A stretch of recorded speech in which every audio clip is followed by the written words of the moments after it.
Hello everyone, my name is DJ and you're watching a live version of the Jumbo Commander YouTube channel. We're live on YouTube right now because, well, times are a little bit weird.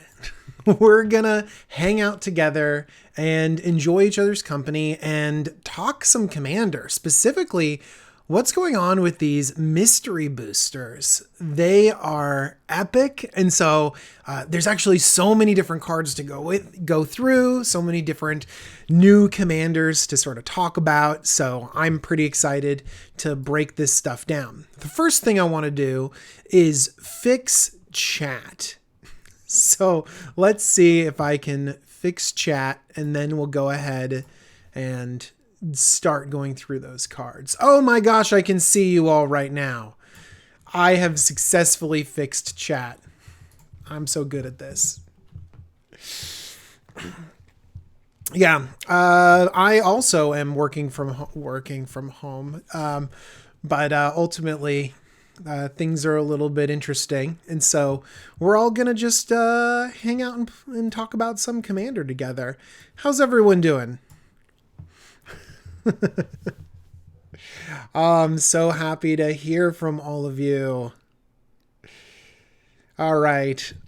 Well, let's jump into it and start talking about some of these mystery boosters. So the first thing I think I need to talk about is the sort of the pricing angle of it, and also that this is not a normal booster box. So I'm about to spend like a long time raving about how amazing all these cards are and how cool it is and how great it is for Commander. And all of those things are totally true. It is great for Commander. But one thing is that I think everyone realized the value of these boxes. And so the box price has gone up. When I first saw the ability to grab a few, they were at around $100, which felt really good. $100, there's not 36 packs, there's 24 packs in a box. And so I was like, all right, it's not quite premium quality, but also it's not just a normal box. I'm happy with that. But now I'm seeing them online for like 155, 160, and I haven't done the calculations, and I don't know if that's a really good it's not a really good price point. Another thing to know is that all of our numbers are a little bit skewed because we're going to be talking about so many rares, but there are over 1,000 cards in this set. There are so many that it's really hard to use our same logic that we've built in cracking booster boxes to this because they're so random. No matter what, I love the product. I think it's amazing. I really like Chaos Draft. I really want it to be like $100 so I can buy a couple boxes and crack them open with friends. Like, that's what I really want. Hopefully the price will go down. One other really, really good thing that's going on is that this is print to demand. And so hopefully then basically they'll keep printing these boxes and people will keep buying them.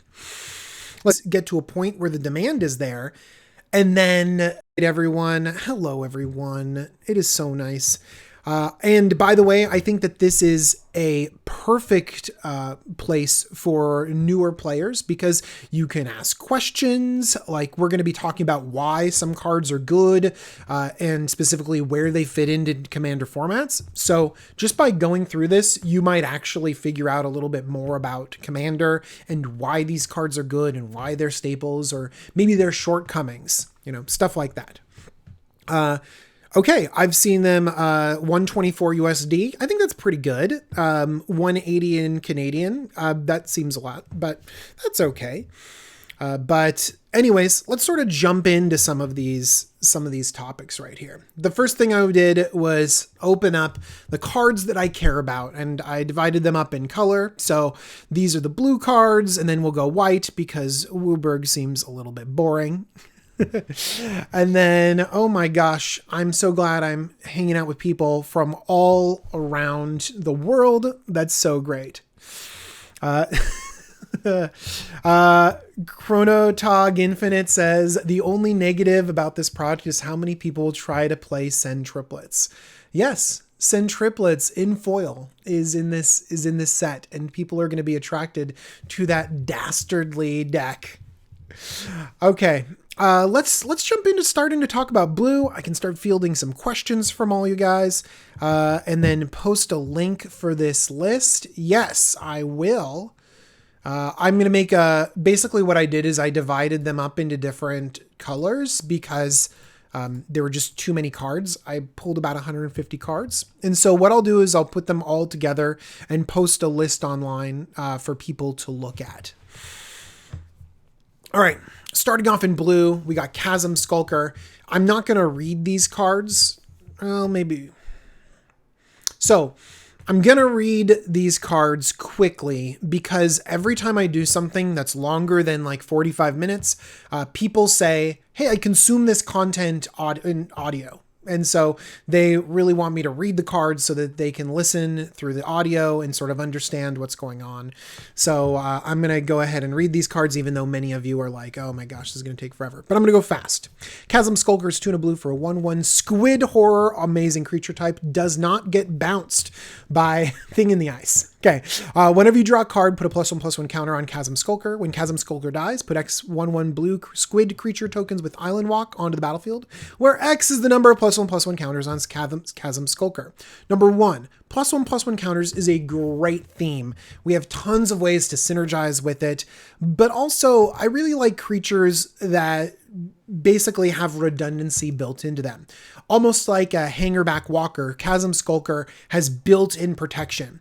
He gets big, and then when he dies, that built-in protection is an army of squids. By the way, Island Walk is totally relevant, let me tell you.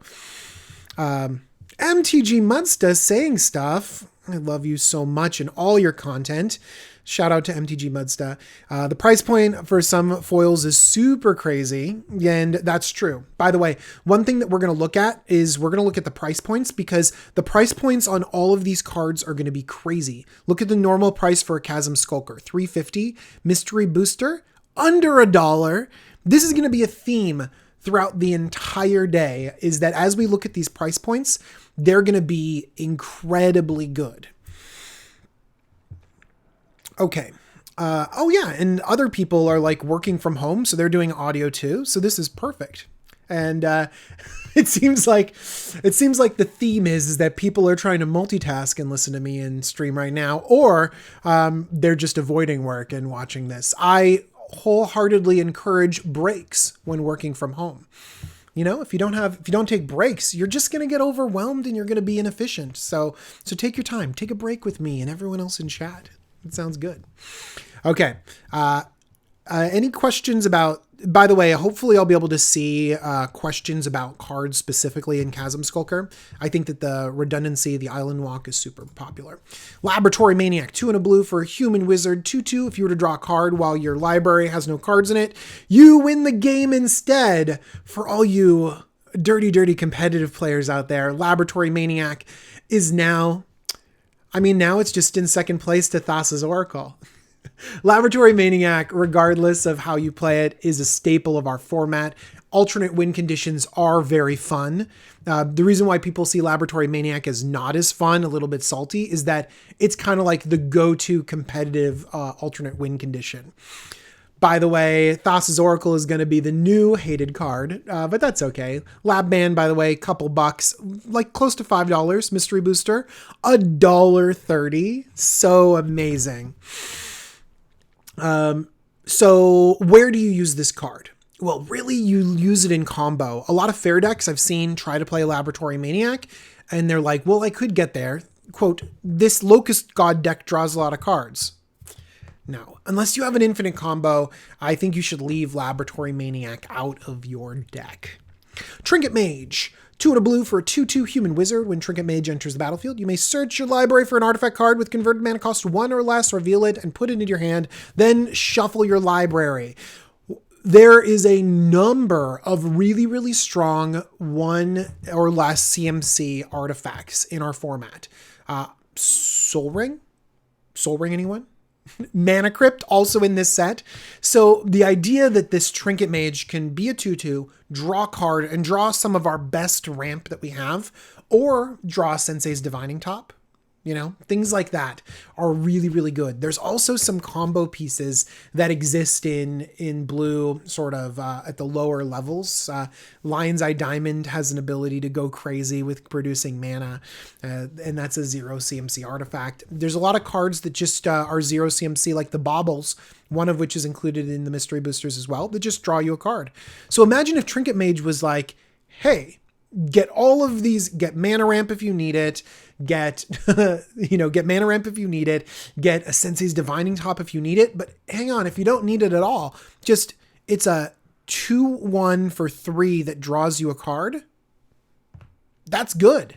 That's good. So Trinket Mage is going to go along really, really well with a lot of different decks. You just need to make sure to have the resource. I would say 3 different things to go and get. Goes in tons of different artifact decks, but also really strong in a lot of other sort of combo-y decks or decks that need to be resilient. All right, let's talk about Rexian Metamorph. We got 3 in a Phyrexian for a 0/0 artifact creature shapeshifter. You may have Rexian Metamorph enter the battlefield as a copy of any artifact or creature on the battlefield, except it's an artifact in addition to its other types. So, Mana Vault is another thing that you can get with. There's so many good things with Trinket Mage. Back on Phyrexian Metamorph.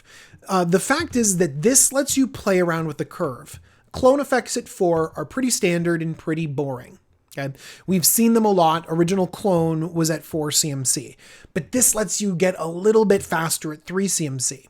It also lets you copy artifacts, which is particularly good as well. So this is just a little bit more aggressive in the curve, and honestly, is just a very solid card. And by the way, getting its price cut in half from over $8 to $4 in the mystery booster is really, really solid. Phyrexian Metamorph can be seen in cubes as well. It's honestly just a really, really, really strong card. And only because that 1 Phyrexian mana and the ability to hit artifacts. Like that's the difference between a bunch of other clones that might have that ability. So if you're still annoyed by this costing $4, then just take the tempo hit and get another clone. There's a lot of others that are very, very budget and very cheap. All right, let's talk about another clone, Sokka Shima the Imposter. 2 blue for a 3/1 legendary creature human rogue. It comes into play. You may choose a creature in play. If you do, it becomes a copy of it, except for its name is still Sokka Shima. That's important. And it's still legendary, and it gains 2 blue, return it to its owner's hand at the end of turn. So this lets you rebuy your clone. It also lets you really clone some things that you couldn't be able to in other situations because it keeps the name Sokka Shima the Imposter. That means that the legend rule isn't going to apply because it has different names. Spark Double is a really good clone that breaks the legend rule. Before, Sokka Shima the Imposter used to be the only thing that could really pull that off. Spark Double mentioned in chat. Good job. But this is just really solid. I've seen some really fun decks use this clone ability. But in the end, a lot of people are unimpressed by it because it's just another clone. Off-topic question. What's your favorite $100 budget commander? Sub $100, I'm assuming. My favorite budget commander deck has to be my Rurkthar.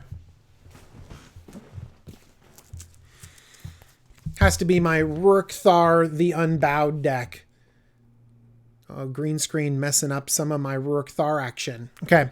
I did a $15 budget deck tech on it like a long time ago. And now, by the way, the deck is like way more than $15, like close to 50 or something like that. It's gone way up. But the reason why I like it particularly is because it punishes decks that are better than it.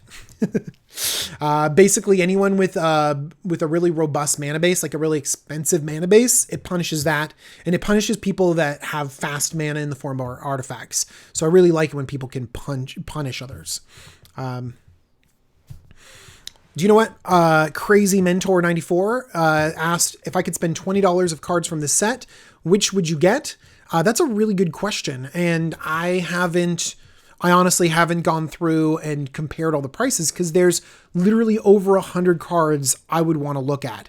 So that's something that I think that maybe we can build in our head as we go along, as we look at some of these price points, where I say, this is something that I would buy for the price. Okay. Let's keep going. And I think I'm going to take a break for questions at the end of each color. So like 5 breaks sort of for questions, whether they're about blue or whether they're about general. So that we can stay on track and still like I can make sure to pay attention to y'all. Okay. Deep Glow Skate. By the way, this price point was very large. Look, $9 down to $3.70. Amazing. Deep Glow Skate, 4 and a blue for a 3/3 fish. This adorable manta ray. I love it. When Deep Glow Skate enters the battlefield, double the number of each kind of counter on any number of target permanents. Oh, in +1/+1 counter decks, this is insane. In Planeswalker decks, this is crazy. Do you guys remember when this originally came out? People were freaking out about how good this card... Hang on. I moved my screen around and it gave you guys some trouble. Okay. People were freaking out about how good this card was. And then it just like didn't get used as much. This is a solid choice in Planeswalker decks, in +1/+1 counter decks, in like, even if you're doing like charge counters or anything like that, like this is great. I have a blue-red Planeswalker deck that polymorphs into just this card. Like I have a whole package built into my deck just to be able to get Deep Glow Skate out and then immediately ultimate all of my Planeswalkers. I'll show off that deck a little bit later, but it's definitely a fun one. Muldrifter. I don't think I have to talk about Muldrifter. 4 and a blue for a 2/2 elemental flying. Well, flying elemental. Flying, when Muldrifter enters the battlefield, draw 2 cards, evoke 2 and a blue. So this is, at its base level, a divination. Fine. Not a commander staple. You don't see divination in many different decks, but totally fine. But when you use the body where you get 5 mana, 2/2 flyer, and 2 cards, that's just so much. It's a lot of value too. Mostly though, you want to make sure that you can use the body. I talk about this when I mentioned Eternal Witness. I've talked about this idea on the command zone. If you can blink this, if you can birthing pod this, if you can reanimate this, if you can bring it back from the graveyard, or you draw a card off of a Beast Whisperer or something, then this is great. You know what I mean? Then this is great. But a 2/2 flyer is a little bit underwhelming. And if you're paying 5 mana or 4 mana, then you might have better card draw spells. Loving that it's cutting the price in half. I want this to be a 25-cent card. I am so excited that they included Teferi Temporal Archmage. This used to be a pricey card. By the way, like, is it crazy that these prices are just suddenly cut in half? $12.55 to $6? I mean, it's crazy. Like, I'm wondering if those prices are actually accurate, but Teferi is awesome. Not only can it be your commander, but it goes in lots of different Planeswalker decks. Let me read the card. 4 blue for a 5 loyalty Teferi.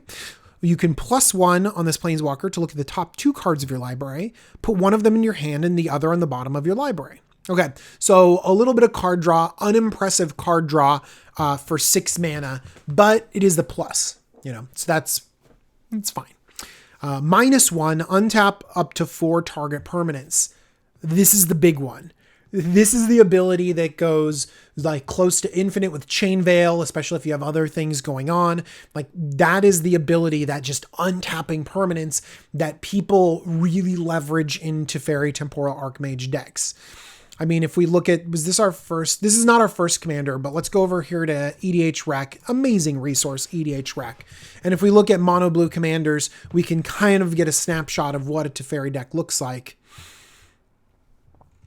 Oh, my sizing is a little bit off, and so is on here. Okay, so we can see that new cards, Thassa's Oracle, you are everywhere. Okay, but we can see that that's oh my gosh, the high synergy cards are so mean. Stasis, the highest synergy card. Never mind, guys. Don't play Teferi Temporal Archmage. But here's the thing. You can see some of the things like Mana Vault untapping, Basalt Monolith, Grim Monolith will be there. The Chain Veil is in there too. So definitely a lot of really gross mono blue action right there. Oh my gosh. Let's steer clear of Temporal Archmage. But honestly, I have this in my Planeswalker decks because I didn't read the ultimate. -10, you get an emblem with, you may activate loyalty abilities of Planeswalkers you control on any player's turn at any time you could cast an instant. This is the exact thing we want in life. Commander players want this so badly. It's so amazing. It takes an infinity to get there. Unless you happen to have a certain fish called Deep Close Gate. Oh my gosh. Let's talk about an artifact in blue, Crystal Shard. I have sung the praises of this card for a long time, and I think people are catching on. 3 mana for an artifact, 3 in tap or blue in tap. That little blue right there in the text box means this can only go in commanders that have blue in their color identity. Tap, return target creature to its owner's hand unless its controller pays 1. Small effect, but the idea that you can bounce your own stuff is so good. Bouncing your own things doesn't seem like it's a powerful ability, but it totally is. Do you guys remember Chulane?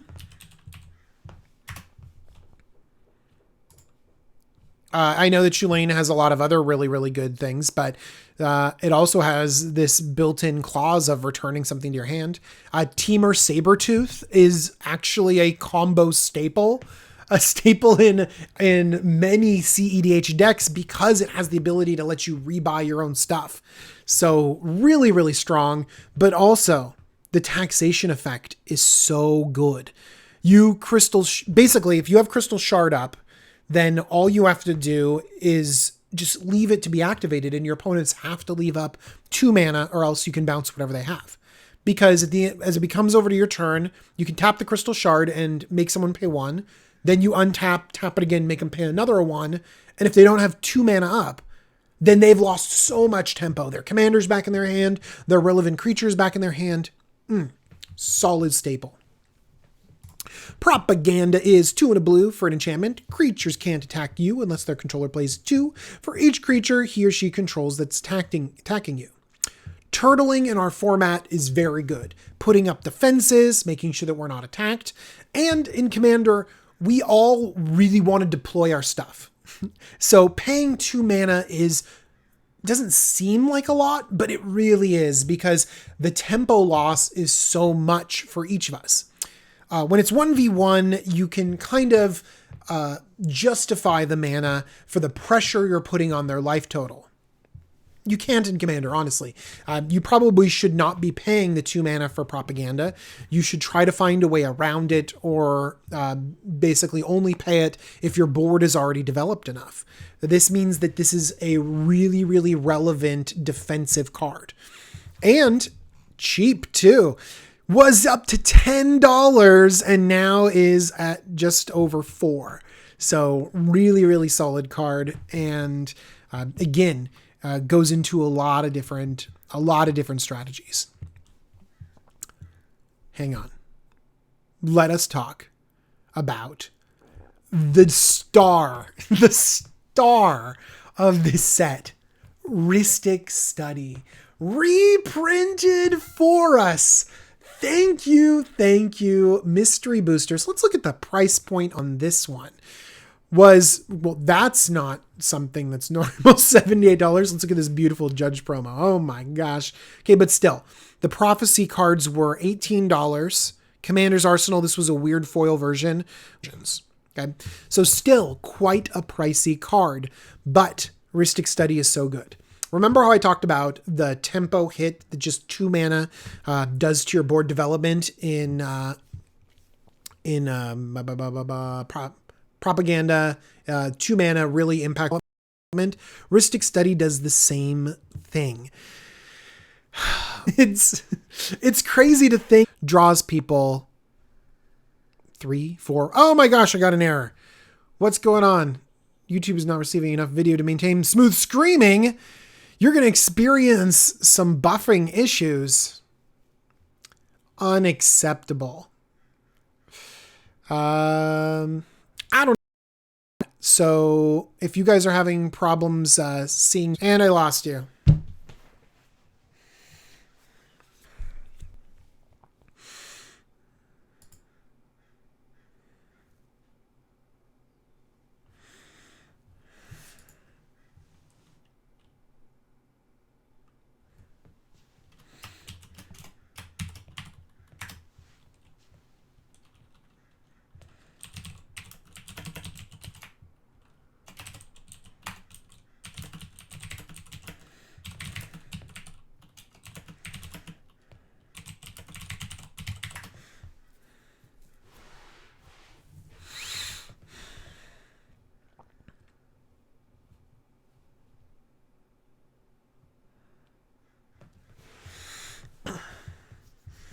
All right.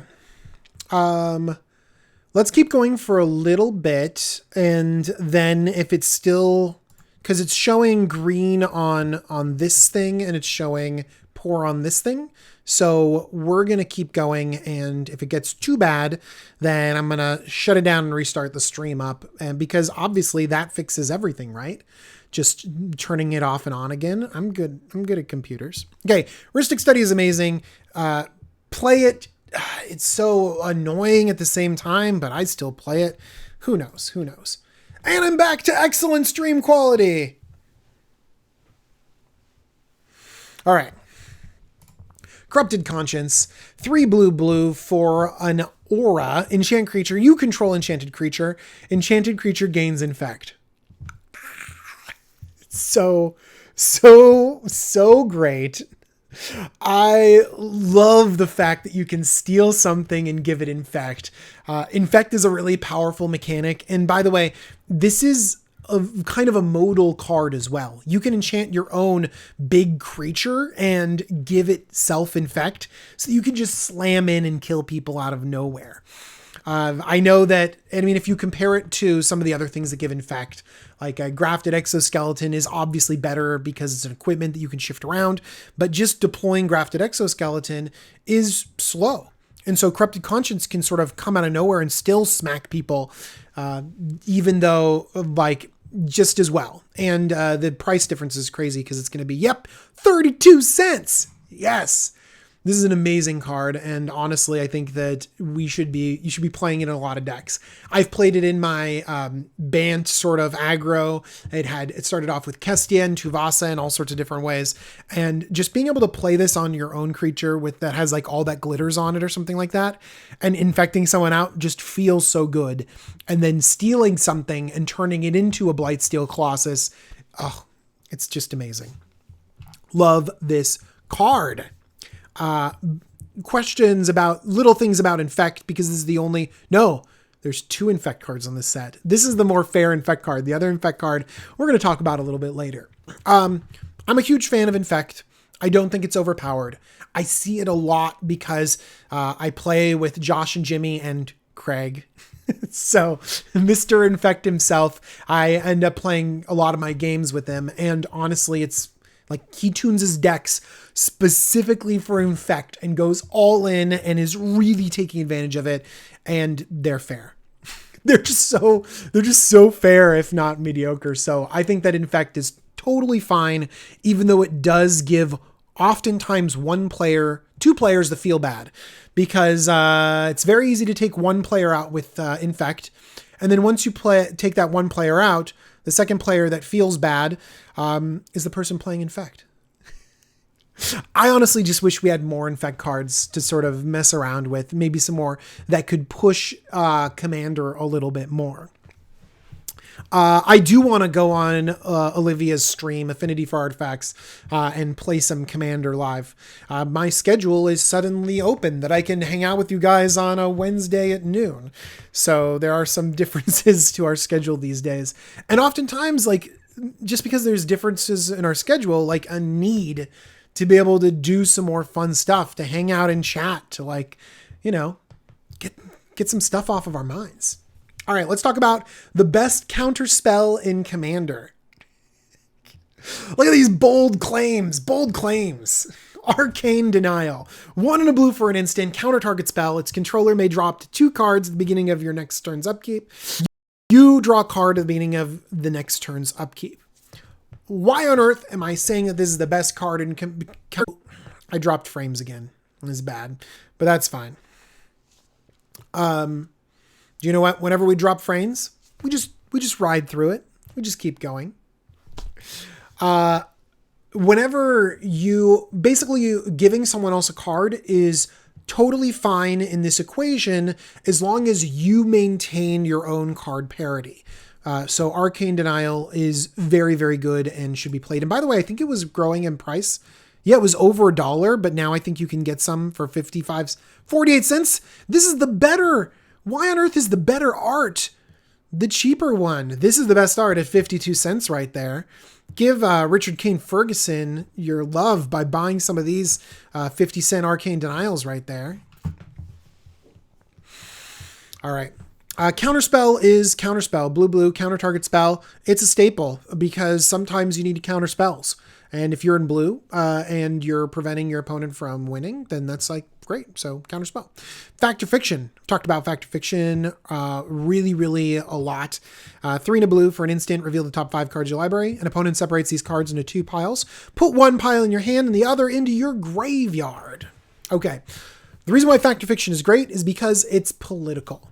I love political cards because you just play fact or fiction and suddenly it's fun. Like people are talking about it. You're engaging them.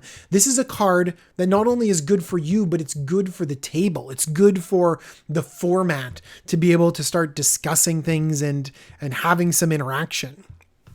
I'm a huge fan of fact or fiction. Also, sometimes people will just give you 5 cards. A pile of 5 and a pile of 0 is so much fun. So definitely play fact or fiction. Gives you really... Also, by the way, it sends the cards to the graveyard. That's just incidentally very, very good. Misdirection. 3 and a blue for an instant. You may exile a blue card from your hand rather than pay Misdirection's mana cost. Change the target of target spell with a single target. Now, this has me talking about free spells. Specifically, pitch spells, Force of Will, Force of Negation, Misdirection, Foil, all of the forces, essentially, Force of Vigor, stuff like that. Okay, if you have enough card advantage, then pitching a card is not a cost. Okay, if you do have plenty of card advantage, like if you are a blue deck that's drawing lots of cards, you just played Fact or Fiction, then this is amazing because it saves you mana. Okay, so what this trade happens is this is a mana for card advantage trade. And usually you don't want that. Usually you want cards and you're willing to pay mana to get cards. But in more competitive decks, and when you have tons of card draw already in a lot of different situations, then you're willing to make that switch where you will give up card advantage for mana advantage. And so if you're just playing a normal deck, a precon or something like that, then the cost of pitching a card like Force of Will or Misdirection, no. Okay? Not great.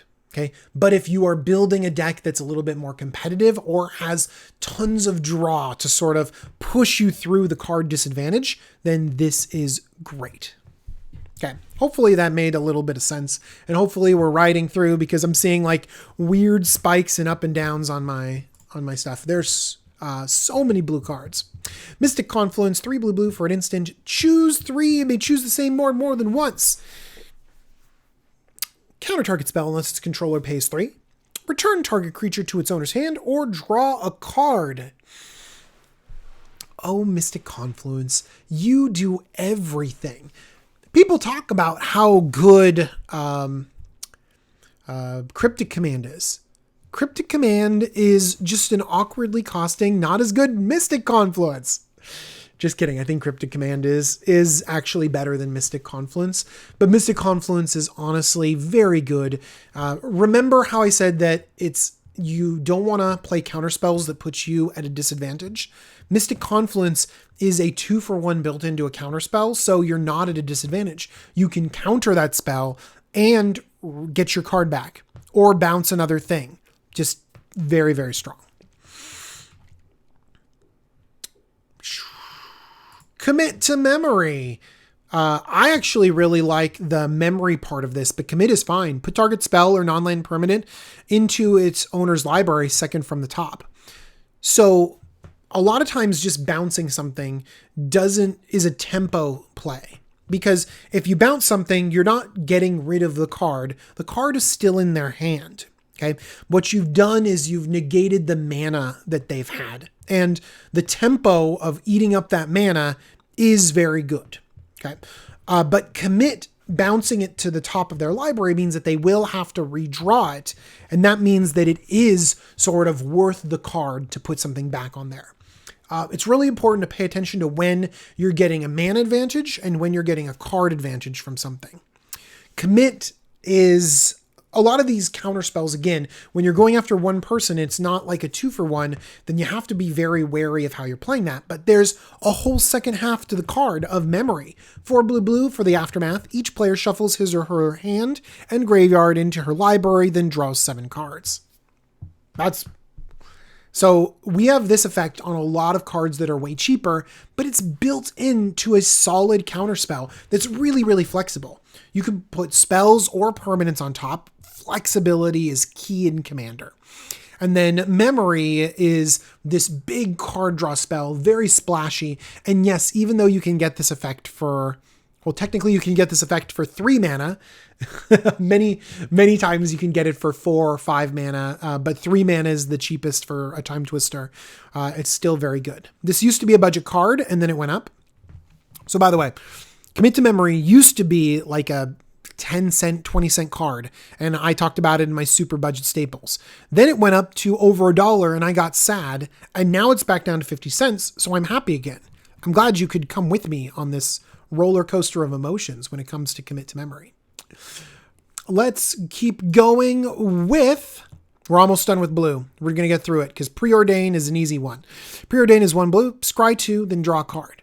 Cantrips are solid in our format because they power us through the deck. They get us deeper into what we need, and oftentimes we just need to hit land drops or move land drops away. So that's scry 2, solid.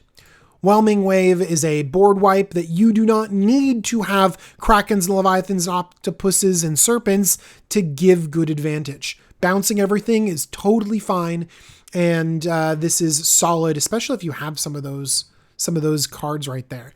You don't need a deck full of Krakens and Leviathans, but if you have one, that sounds pretty good too. Moving on, we got Temporal Mastery. This is an extra turn spell. And it's a solid one too, because you can miracle it for 1 and a blue. We have lots of ways to set up the top of our library. And so this is a time walk, and time walks are very powerful. This card's price also got cut in half. So good. Lots of ways to set up the top of our library. There's Brainstorms, there's Jaces, there's Aminatus, there's Sensei's Divining Tops and Scroll Racks. There's Vampiric Tutors and Mystical Tutors. So many ways to set up the top of the library that this is very often an extra turn spell for 1 and a blue. And extra turn spells that are cheaper are more valuable because they let you get ahead on the board as well. So if you have an extra turn spell that costs 7, then you pay 7 and you can only use what you have on the board to get advantage for the next turn. Okay. But if you have an extra turn spell that is 1 and a blue that's just 2 mana, then you can also deploy something else during that turn and immediately see advantage on the following turn. So mana cost for certain things like extra turn spells or tutors are very good. The cheaper that they can be, the better, because you can use that resource immediately. That's why Wizards is totally fine with printing really expensive versions of this. Like, for example, Green Warden of Marasa is a 6 mana regrowth effect. Very fair. I love the card, but very, very fair because, you can't immediately use what you've gotten back. Whereas regrowth effects are in just a little bit more powerful because you can immediately use it. Same thing with the difference of Demonic Tutor versus Diabolic Tutor. Just that 2 extra mana is the difference between being able to instantly deploy what you've searched for versus having to wait an extra turn. Amanatu's Augury. 6 blue for a sorcery. Exile the top 8 cards of your library. You may put a land card from among them onto the battlefield until end of turn for each non-land card type. You may cast a card of that type from among the exiled cards without paying its mana cost. So you need to hit, let's see, you can hit a land, instant, sorcery, creature, planeswalker, artifact, enchantment, tribal. If people that are more familiar with Tarmogoyfs will know these numbers a little bit more. But 8 things, I think. I don't know. But the fact that you could pay 8 mana and get 8 permanent or 8 different spells is very cool. But you got to get lucky, and that's fine. Also, creepy girl with butterflies. Amanatu is super creepy. Now, this isn't the extra spell effect that breaks this cycle. One of the reasons why I spent so long talking about the importance of extra turns in Temporal Mastery is because Expropriate does exactly what you want. Because even though it costs 9 mana to fire off, you are getting those resources to use immediately. Like it's built in getting resources to the extra turn. And that's why it's so powerful. 7 blue for a sorcery. Council's Dilemma, and there is no dilemma here. You let them choose money. Starting with you, each player votes for time or money. For each time vote, take an extra turn after this one. For each money vote, choose a permanent owned by the voter and gain control of it, exile, expropriate. So you vote for an extra turn, you steal something from everyone else, and then you immediately get to use it. It's so good. It's just really, really solid. And oftentimes it's very difficult to play an expropriate and not win the game because you get so much advantage by getting everything and then getting to use it immediately. It's just so good. This is a card that carries a lot of salt too, expropriate. All right, I'm going to take a drink. And I'm going to let chat catch up, and I'm going to answer your guys' questions, hang out for a minute, and then we're going to start in on white right here. While we're doing that, I'm also going to go back and look at the card that I think is the best from among these blue cards.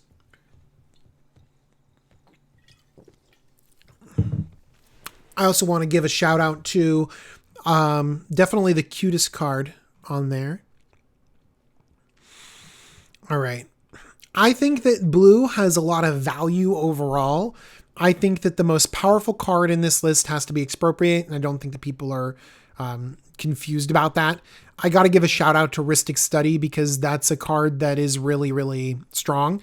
And do you know what? Cutest card has got to be Karn. Karn's an adorable little robot. It's very, very sad that he's been taken over by Ichor and Phyrexians, but I mean, you gotta love the Karn dad. It's amazing. All right.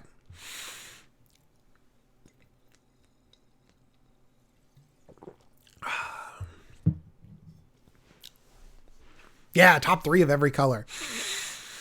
I preempted what you said, and I'm so glad that we're on the same page, Crazy Mentor 94. We're clearly in sync there. Again, Expropriate, Ristic Study, and then let's go for the cute card with Corrupted Conscience. I like that a lot. Let's look at the price of Expropriate. I don't think I looked at it. It is lower. Yeah, dude, it's cut in half. Isn't that crazy? It's down to $23. This is good. Listen, people recognize the power level of Expropriate, and so it's no wonder that the price went up. The foil is $115. This lets you know that it's commander people in general. Whenever the foil multiplier is more than double, you know that it's got some push with legacy players or some push with cube or some push with our commander players because we love our bling. I love our bling too. Xenosmasher. Hey, how's it going? Everyone, Xenosmasher is needs some consolation because all the value of his cards just got smashed by the set. I don't know what's going on with these prices, honestly. These cards are released in like there's so many of them. There's over 1,000. And so there's not going to be like one of these mythics in every single box. You know, you're not going to get an expropriate in every box. It's actually going to be pretty difficult to start pulling them. And so at the price point of $160, let's do $150, it might balance out for the amount of money that you're getting, but it might balance out in terms of those uncommons that'll really drop down. So what I think will happen is that the uncommons the price will plummet, you know. The rares that already were like $3 or $4, their prices will go down, but the mythics will still appear at sort of mythic rarity. And so they will lose their price, but not by as much as I thought. I feel like this will rebound and they'll meet in the middle and should be around 30. But again, this is unknown territory because of the number of cards in the set, the number of packs in a box, the price point of the box, and also that it's unlimited print run. Those are like 3 things that we're trying to wrap our heads around and understand, and it's really difficult. Also, like, this is best drafted. How many people are running drafts right now? I don't know. It's crazy. All right, let's see if we got any more questions here. Never seen me stream before. That's because I do not often stream. These are new times for streaming. Let's see here. Have you ever tried to play Memory from your graveyard after wheeling it there with another wheel? Let's see here. Yeah, it's a hangout review. I'm glad to be hanging out with you guys. All cards are mythics. Yeah, the way Heliax mentioned something that's really crazy, which is that this is not a totally random set. You don't take 1,000 or close to 2,000 cards and just they're all randomly put together. They're 2 white, 2 blue, 2 red, 2 green, 2 black, you know. Then they also have like an old slot. They also have a rare or mythic slot. Like they actually have collated some of these slots together, which means that that's another huge thing that we're not really taking into consideration when understanding how this set will affect pricing. I'm sure some people out there is totally going about that, like in figuring it out, but I haven't figured it out. I usually have a good grasp on, you know, the price points and what's going to happen, you know, based on the boxes, but this box is so different. It's really difficult to predict. Oh my gosh. I'm so glad you guys are enjoying this stream. I'm enjoying the stream, hanging out with all of you. It's lovely, lovely. All right. Are we ready to move on to white or any other questions?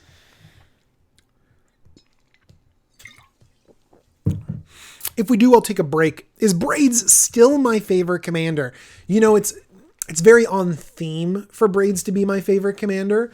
And once you have your deck that you've made your favorite, it's hard to break that. But if I were to go to an event right now, I wouldn't bring Braids with me. I would bring decks that I, you know, haven't played enough or we're just tinkering with, or things that are a little bit more exciting. So I think that that's something that happens with a lot of people. You have your old go-to favorite that you love to bust out every so often, but when you're really like going out there, you want to play with the new hotness. All right. I haven't gotten any mystery boosters. I tried to buy some and they ended up being $150, and I felt sticker shock immediately because I was anticipating paying $105. And so when I went to go buy some and they were $150, I got sticker shock and I was like, I don't know anymore. And I just like didn't buy it. So I don't know. I don't know if I'm going to buy them, and I know if I'm going to do that. So there we go. Oh, good question. When are you going to make your tour of your decks video for 2019? And it's 2020 now. That is actually in the works. I've already recorded 7 different tours of my decks, so you can look out to that coming, Galaxo. I know that that's like a favorite video of a lot of people, and I wanted to make it really good. And so in making it really good, it's very slow. So, but I actually have been actively working on it, and I did some of the tedious stuff like setting up a rig for it as well. My voice is buttery smooth. It's because I eat a lot of butter.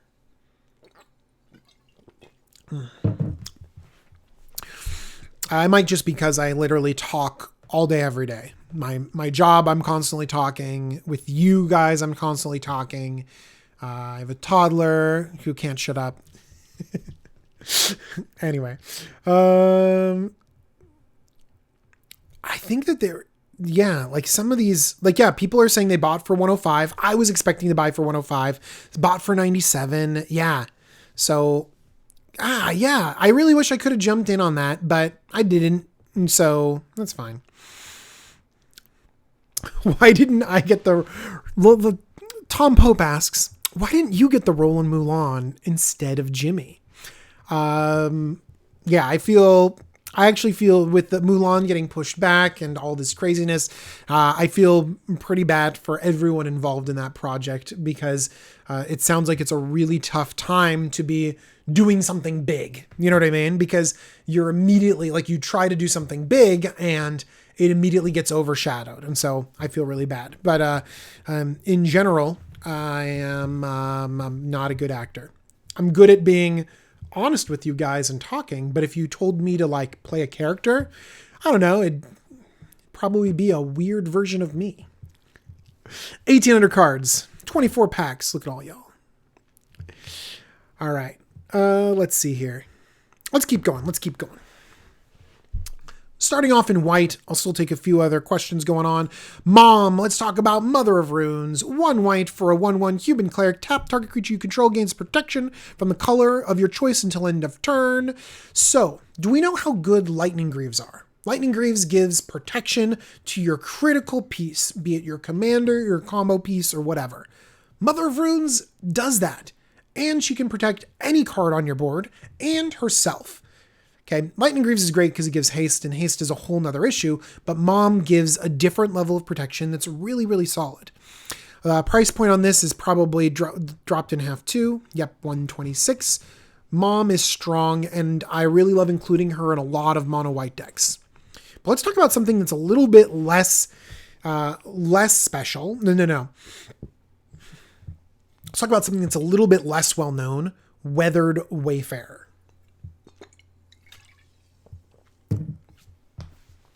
1 white for a 1/1 Nomad Cleric, for all those Cleric tribal decks out there. White and tap, search your library for a land card, reveal it and put it in your hand, then shuffle your library. Play this only if an opponent controls more lands than you. This will always be active. Someone will always control more lands than you. So Weathered Wayfarer just lets you get any land. It's great. So by the way, one thing that people forget is that lands are cards. They say white is horrible at drawing cards, but you have land tax, you have Weathered Wayfarer, you have Tithe, you have like a lot of different ways to get lands into your hand. And lands are cards. That's card draw. That's still fine. Look, I know it's not spells, but that's okay. We have to be happy with what white can give us. Weathered Wayfarer is solid. It lets you get any land, and so the more robust your land suite is, the more useful Weathered Wayfarer will be. This has been very solid in a lot of my decks. I also really like in white whenever something is 1 mana, because you can get it with Ranger of Eos and Ranger Captain of Eos. Those are great cards that draw as well. Okay, I honestly think that this should be a staple. Look at that price point cut in half. So good. And no one wants, is this the white-bordered one? No one wants, hang on. White-bordered 9th edition is better than the Onslaught version? Are you kidding me? No. Let's get that Onslaught version in the Mystery Booster for $5 right there. So let you know the foil is $32. Yeah, that's to get it black-bordered right there. All right, moving on. Let's see here. When you were on game nights, did you study Jimmy and Josh before going on the show? I had spent, before I went on game nights, I'd spend a lot of time, mostly with Josh because Jimmy was gone, but I spent a lot of time over there and still spend a lot of time over there as well because everyone that works there is awesome. So naturally I would go over and spend a lot of time. But when working with them, I spent a lot of time just being observant because they're amazing at what they do. And so I want to pay attention to the editors and see what they're doing, pay attention to how they sort of plan everything. And really, they're Josh and Jimmy and the guys over there and the girls over there are great resources for all sorts of stuff. Yeah, let's see. People are saying I'm already at an hour right now. Thank you so much for everyone joining me. I'll take the pulse of everyone that I've gone an hour and only gotten through one color. So if this is planning on being like a 6-hour stream, no, it's not happening. It's not going to be like a 6-hour stream of just me talking about magic cards for that long. It's just like we'll all collectively just slowly get more and more miserable as time goes on. So maybe what we'll do is we'll save some of these cards for a different stream in the future. Maybe we'll do something else a little bit fun. Who knows? The most important thing is that we're here hanging out together and we got something to talk about. All right, Mirror Entity. 2 and a white for a 1/1 shapeshifter changeling. This is every single creature type. You know, I always say that this is the best. This is like the best dragon in my dragon deck. This is the best elf in my elf deck, the best soldier in my soldier deck. Mirror Entity is very good and it fits into so many different categories. But it's this activated ability. X, until end of turn, creatures you control have base power and toughness XX and gain all creature types. This is a huge anthem effect built into a creature. It's so good. It's so good. Yeah, I know. I need to get coffee if I'm going to be doing a 6-hour stream. It's crazy. Now, why is Mirror Entity good? Okay, because this is going to be designed in a deck that goes wide, and changing the base power and toughness of something doesn't necessarily change all those other characteristics. So if they're +1/+1 counters on them, then they all get bigger and the +1/+1 counter stays. You know, if there's an anthem on your army of 1/1s, then this makes them all bigger and the anthems still apply. So this gets things way bigger than even you would expect. This is awesome in my Hazezon Tamar deck. It's great combined with squirrels, like mentioned in chat, or any sort of other cards. Like, yeah, get an anthem going on. Downside. Someone takes over your turn, they can activate it for 0 and wipe your whole board. Sometimes that's actually a plus side, honestly, that you can kill your own board at instant speed so that, you know, someone can't take over your turn and do all this damage. Yeah. People are asking what site this is. This is Scryfall. I think that they are the best resource for looking at magic cards and doing searches. The reason why I like them the most is because they do high quality scans. If you want to make Commander content, you should use Scryfall because you can click on download PNG and it will download this image of Recruiter the Guard. It'll be great and you can put it into your videos and it'll look good and will have cropped edges so there aren't these little white things at the corner of each edge. So Scryfall is the way to go if you're a content creator and if you just like something clean. Their strengths are their search tools. Their strengths are this download. They just added deck lists and a deck organizer, which is not great, but it's in its early version. So make sure to support them so they can make their site even better. All right. Recruiter of the Guard. 2 and a white for a 1/1 human soldier. This is a tutor. When it enters the battlefield, you may search your library for a creature card with toughness 2 or less, reveal it, and put it into your hand. What on earth can we tutor with Recruiter of the Guard? Lots of stuff. Lots and lots and lots of stuff. Going after things with toughness 2 or less means that we can get almost every utility creature out there. We can get tons of creatures that are technically 0/0s, like Walking Ballista or Hangerback Walker. Both of those are sneaky cards in general. The list for Recruit of the Guard goes on like crazy. You know, just basically it's got a ton of value. Just being able to have a body that can tutor something. Mostly in white, you know. Being able to be in white ends up being really, really good to have that kind of flexibility.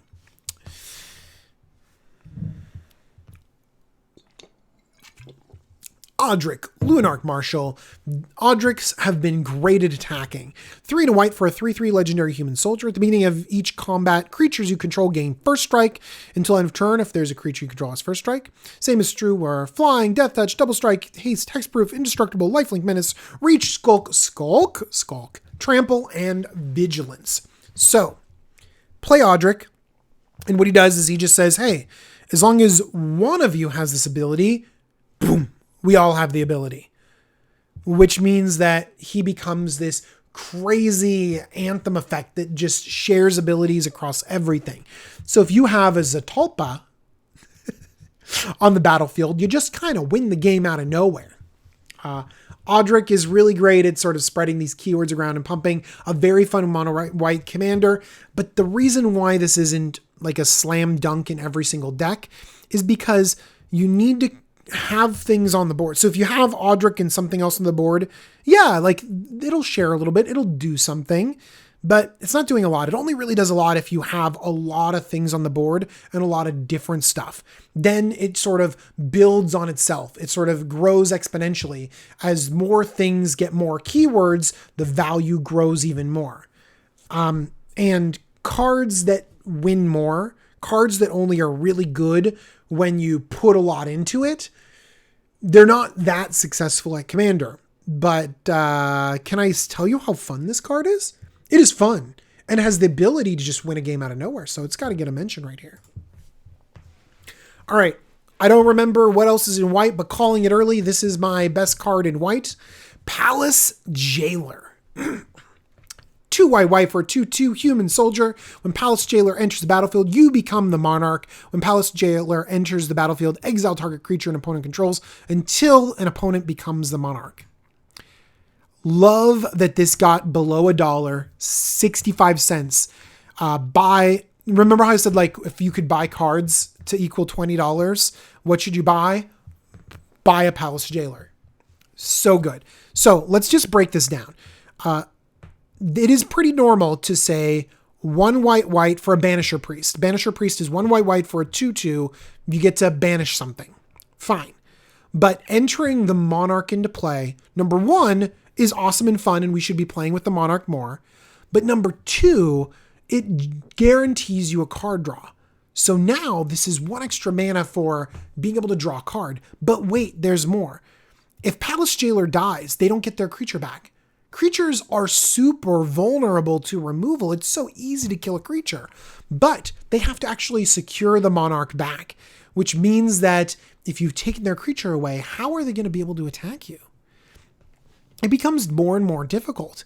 Now, let's start flickering Palace Jailer.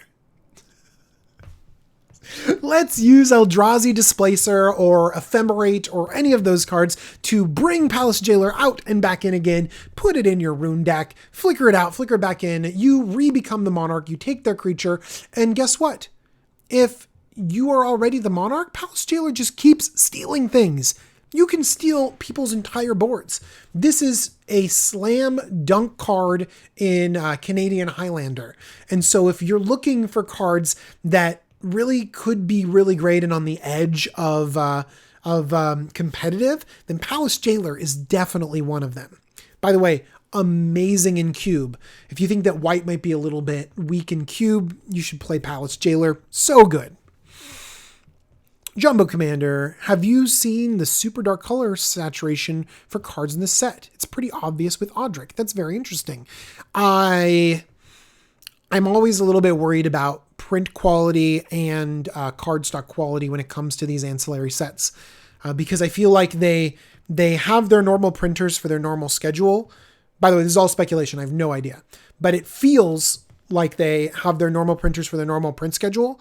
And then when they throw out an ancillary set like this, you got to wonder who they're hiring to put this stuff together. And I think we've seen this in some of the other additional sets. Who knows? Who knows? But yeah, I see stuff like curled cards and print quality stuff. And so that makes me a little bit anxious. What's the difference between Commander and Canadian? Oh, that's a good question.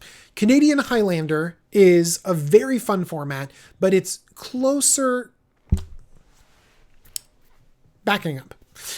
Canadian Highlander is a 100 card singleton format.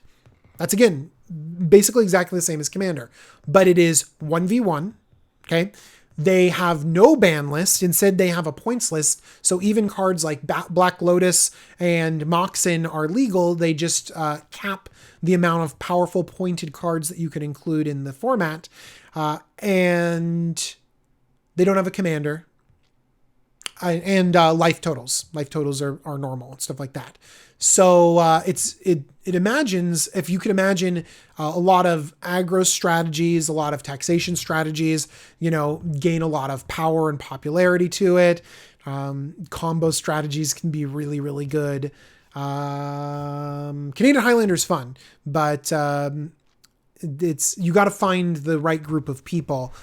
If you are interested, Loading Ready Run does North 100, and they are an amazing podcast. Everything that Loading Ready Run does is really, really high quality, and the people on North 100 are incredibly intelligent, and you can learn a lot about Magic even if you don't play Canadian Highlander. Like, I have a Canadian Highlander deck, and I love the format, but I can hardly ever play it because I don't really have a big opportunity to play normal Commander, much less something super specific like that. Okay. Let's make sure that things are looking down. Yep, people are helping out with what Canadian Highlander is. And there are some interesting resources there.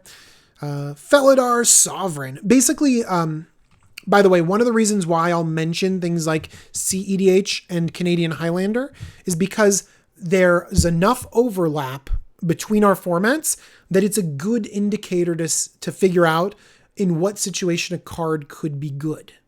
Do you know what I mean? So if I talk about how Thassa's Oracle is like a slam dunk and is amazing in CDH, then that might give you some context to understanding how it could fit into our format. Same thing with Canadian Highlander. If you know about the format, it could give some context to figure out, well, okay, in what situations is Palace Jailer like really good? It's supposed to provide some context, although if you don't know the formats, that context isn't. Okay, Felidar Sovereign. I have to mention the alternate win con because I love them. 4 white for a 4/6 cat beast. Amazing creature type. Hello, kitty cat. Vigilance and lifelink. At the beginning of your upkeep, if you have 40 or more life, you win the game. I like winning the game. This is solid in life gain decks, and really it needs to be answered. This is not a very reliable win condition. A lot of times you play it, people get scared, and they either attack you heavily or they kill the cat beast. And you have to wait until your upkeep. So the only real way to get this done is to flash it in or have so much life that no matter what they do, they're not getting through. Okay. Angel of Dire Hour. This one is, I would just want to call your attention to it. I don't believe it's truly a staple, but I want you to think about whether it's good in your playgroup. 5 white for a 5/4 flash flying angel. When Angel of Dire Hour enters the battlefield, if you cast it from your hand, exile all attacking creatures. So, did you like Settle the Wreckage? Would you like Settle the Wreckage to include a 5/4 that you can blink? Yeah. So this is only really good in certain metas, in certain situations. I like the ability to have this on the battlefield and be able to blink it so that no one can feel like they can attack me. But I've also used it to great effect in certain metas where I feel like, for example, hexproof stuff coming at me like Narset, although Narset gains advantage just by attacking. Things that have Shroud or Hexproof. Just want to flash this angel in and just exile stuff. But this is not a necessity. Jeff asks, I just got into Commander 6 months ago around Eldraine, and I've seen plenty of your videos by now, but this is the first time I've caught you on stream. It's great. Thanks. Thank you. I'm not often on stream, but I do like talking with y'all. So that's something that I really enjoy doing. So I will dabble in this a little bit. In order to stream well, you have to be consistent. And my life is not very consistent. And so if I tried to stream, it would end up being... But one-off streams like this have been something I really, really enjoy. Blink, read the card, DJ. Oh, if it enters from your hand? Lame. All right. Do you know what? We're gonna remove that from the list. No, just kidding. Elish Norn, Grand Cenobite. 5 white for a 4/7 Praetor. Vigilance. Other creatures you control get +2/+2. Creatures your opponents control get -2/-2. Anthem for yourself, minus for other people. You have seen this card wreck. So just play it. Let's look at the price point of this. Ooh, nice. Down to $12. If you need an Elish Norn in your life, go ahead and grab one. $12 is a very good price. And it's not quite half the 22 that it got from being reprinted in Iconic Masters, but it's been reprinted pretty often and stayed above the $20 mark. And now this reprinting is driving it down. Just solid card in white. Dark Steel Mutation. 1 and a white. By the way, this was a card that got up in price, and so I'm so glad that it gets to go down again. It was, $4 for this card. This card needs to be like 50 cents. It's an uncommon, for gosh sakes. 1 and a white for an enchantment or enchant creature. Enchanted creature is an insect artifact creature with base power and toughness 0/1 and has indestructible. Loses everything else. The only way to answer commanders these days is to trap them on the battlefield. So cards like Song of the Dryads and Dark Steel Mutation are incredibly good. Now you might wonder, what if I were to turn this into a frog or something like that? Or a 3/3 beast. Or a 3/3 elk, sorry. That's a Kenrith transformation. Dark Steel Mutation is incredibly good because it gives it indestructible. That means it's difficult to get it off the battlefield again and back into your command zone. Also, 2 mana is a reasonable cost to be able to answer it. I like that this is an aura as well because there's a lot of synergies with auras. And so things that search up auras or cards that bring auras back can really go along with this card. I wish it was like 20 cents, but whatever. Very good. Aura of Silence. 1 white for an enchantment. Artifact and enchantment spells your opponent's cast costs 2 more to cast. Horrible card that makes my life miserable. This taxation effect means that every mana rock I have is now the most inefficient and horrible thing I can imagine. A Gilded Lotus, totally fine card. 7 mana for that? No! It turns Soul Rings into Worn Power Stones. Which, by the way, is still fine. But just imagine a Worn Power Stone. 5 mana for that? It's just like... Basically, this just wrecks so much of your opponent. And then still just sits on the board. Sits on the board to take something out. It's crazy. Okay. This has got to be a card that you're going to pick up. $1.33. That's it. Go out and buy it. This is going on the list of cards you need to buy right now. Didn't I give the call of, let's see here. Palace Jailer. Ooh, what would I rather buy? Palace Jailer or Aura of Silence? Palace Jailer. I like drawing cards too much.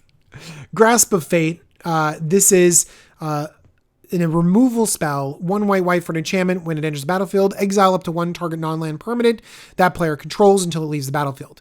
So we're used to cards like Oblivion Ring or Banish Light, but this is just one that works in Commander.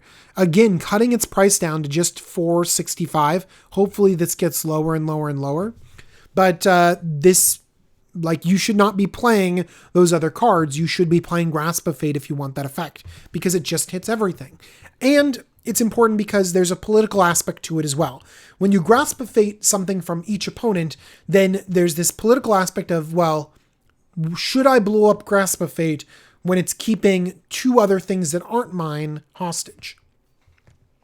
Like, so it's much less likely to be blown up because it's helping 2 other people along with just helping you.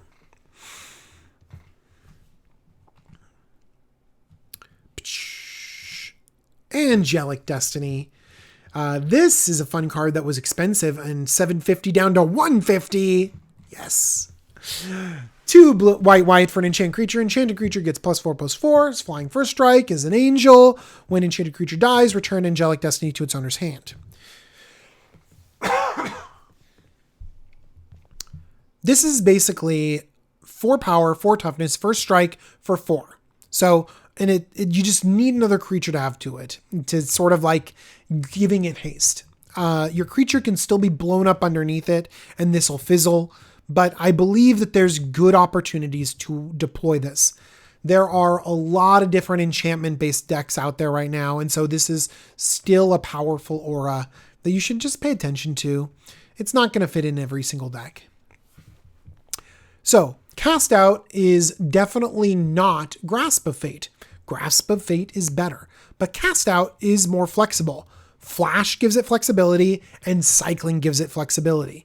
And so this is one of the other versions of this effect that I would play because of the flexibility. And I don't care that it's 4 mana instead of 3. I hope the price point went...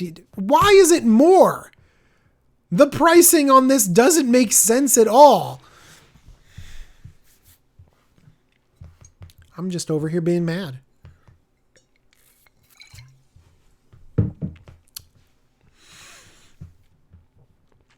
Oh my gosh, let's talk about Martyr's Bond. 4 white for an enchantment. When Martyr's Bond or another non-land permanent you control is put into the graveyard from the battlefield, each opponent sacrifices a permanent that shares a card type with it.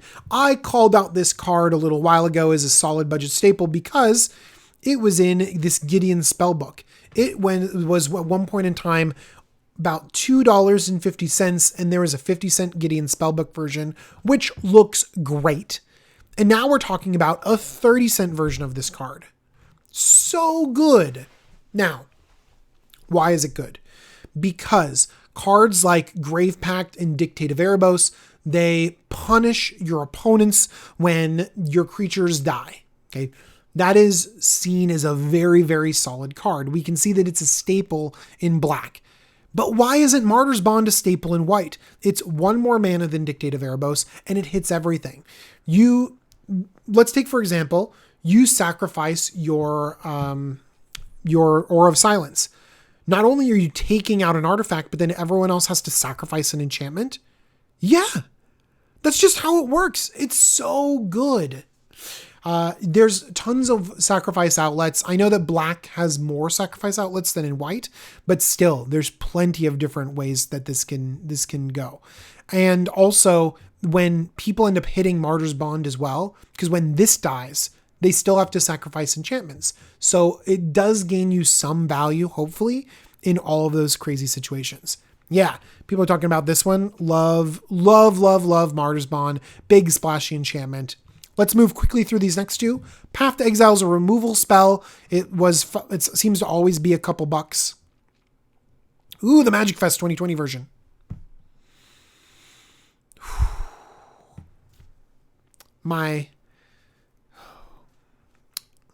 Love it. Okay, sorry. Moment of silence for that. I'm actually surprised this isn't cheaper. I really wanted this to be like $2, but it's the cheapest version available right now. Path to Exile's removal in white. When you have something a color does well, run the good versions of it. Same thing goes with Swords to Plowshares. 1 white mana, exile target creature. They gain some life. Who cares? This is, again, always $1. Always $2. It just seems to be that way. From the vault. Again, white doesn't do card draw and ramp very well, so get the versions of removal that are incredibly efficient so that you're playing with what the color does well. Crib Swap. This is removal that's not as good as the other two I mentioned, but there's one key difference: Tribal Instant. When you're playing Aminatu's Augury and you want a tribal spell, include Crib Swap. This actually has corner case scenarios. If you are playing, if you want your spell to be a goblin or a knight or an elf, or in many cases an elemental, like you're playing Horde of Notions, you can actually cast Crib Swap from your graveyard. There are certain things that let you cast knight spells from your graveyard as well, so you can cast Crib Swap over and over again. Exile target creature. Its controller creates a 1/1 colorless shapeshifter creature token with Changeling. Okay, so the price of 3 mana for this, not great. The fact that you still give them a 1/1, not great. Okay, but the tribal aspect of this, the fact that this is technically a creature spell. You know what I mean? Like this card is every creature type. Like it's a creature type as you cast it, means it gets some weird corner case scenarios that are so much fun to play with. Cheap too. Oh my gosh. Teferi's Protection. Let's see what the price point of this is. Got out of control. Let's bring it back down again. $46 down to $28. Yes, please. Let's get this reprinted a bunch so we can have it in our white decks. Am I planning on doing overviews for all staples or just monocolored ones? I don't know, because it's an hour and a half in and we've done 2 colors. So eventually, yeah, why not? You know, it just might take a little while. Because again, I do not have a consistent streaming schedule. Teferi's Protection is 2 and a white for an instant. Until your next turn, you just don't go anywhere. You're just like, poof, I'm gone. Basically, you phase out. I love the idea of just phasing out. It's just like, cool, I'm going to go get a drink. Is my turn yet? My turn yet? Listen, again, when your color does something well, it's really important to have that. And so it stinks that this is one of the things that white does really well, but as Commander players, we don't all have access to it. You know, when you're playing white, you know, have these defensive measures in place, have that removal, and have the good versions of it. It really stinks that you're already playing white and you don't have the best versions of protection and removal, but you also don't have the good versions of card ramp and draw because white has that weakness. So make the good things that white does cheaper so that white can kind of keep up in its own way. Oracle of Moldiah reprint. I want that too. Let's get the last white card with Approach of the Second Sun. Again with the alternate win conditions. Do I have to mention them all? Yes. Yes, I do. Approach of the Second Sun is 6 and white for a sorcery. If Approach of the Second Sun was cast from your hand and you've cast another spell named Approach of the Second Sun this game, you win the game. Otherwise, put Approach of the Second Sun into its owner's library, 7th from the top, and you gain 7 life. So one of the things that's really great about Approach of the Second Sun is that in Commander, you can get 7 cards deep super duper easily. It's very easy to just be like, oh, it's 7 cards deep. Sure. Dig, cast. Done. Win the game. Although this does cost 7 mana. But I don't know. I think that this is one of the better, fair versions of winning the game. When you're talking about Lab Maniac or Thassa's Oracle, and it's just like so aggressively winning the game. But then you're talking about deploying 14 mana worth of cards. Then you have to like jump through hoops and go deeper into your graveyard. Like it just feels fair. So I'm a fan. Everyone. We did it. We got through blue and white. Let's go ahead and take some questions about white, and then I'm going to call out the best cards of this and the cutest cards in white for sure.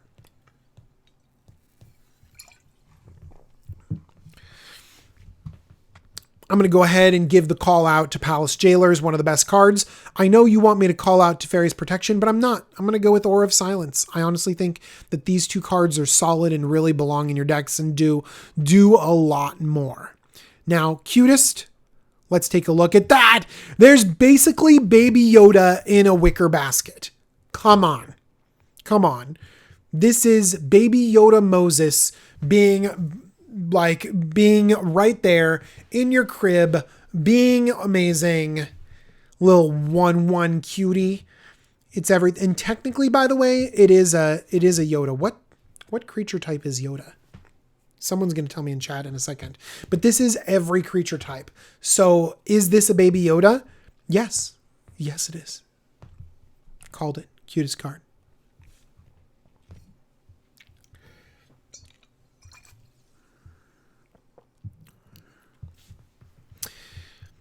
Thank you, Hitmon Champion. I'm so glad that I can like throw out videos that get people kind of excited, you know. That's the whole point, is not really to give you a list or tell you what cards to put in a deck, but it's really to say, look at what's there. Like, look at what cool things can be done, and then giving you a jumping off point. So I'm so glad that I could kind of get you excited about something. Should white have more cards that allow you to be the Monarch, says Hadron? I think that Monarch should definitely be around. It's a very popular mechanic, and so Wizards will probably reprint it. They do need to be careful though, because it's so popular. It's really like it's really found its way into Pauper and Legacy and a lot of other formats that they do want to be careful about. And so I wouldn't be surprised if they introduced the Monarch again, but did so in a very careful way. Maybe in Commander products, maybe at a high CMC so that it doesn't hit into Legacy, things like that.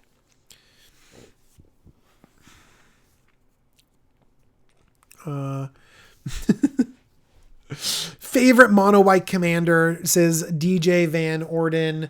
My favorite mono white commander. Sorry, I'm looking around. Where's my mono white commander? My favorite mono white commander is behind the green screen. Right now, I have an Oketra deck that the one that creates 4/4 zombies that has been very, very good to me. The reason why I like it a lot is because I can play dinky white creatures that can kind of like slow you down or tempo you out a little bit, but they don't end up being dinky creatures. They end up being like 4/4 zombies that attack. It's aggressive and somehow gives the ability to go wide. Like, it's something that I really, really enjoy. So Oketra is my go-to mono white commander right now. In terms of my favorite, let's go take a look at mono white right there. I used to have an Avacyn board wipe Trival. God Eternal Oketra is my go-to right now. Do you know what? Darien. Those are really, really fun mono white decks. I'm a big fan of Balin for this aggressive night deck. This Attach All Equipments is insane and just wins games. And then let's go way down to DeGiro with Eyes Wide Open, Chef's Kiss for mono white Planeswalkers, Dana Roach on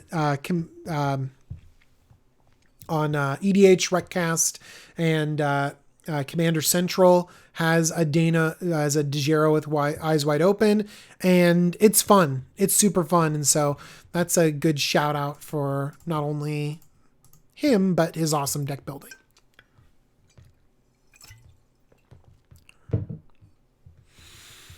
Let's make sure.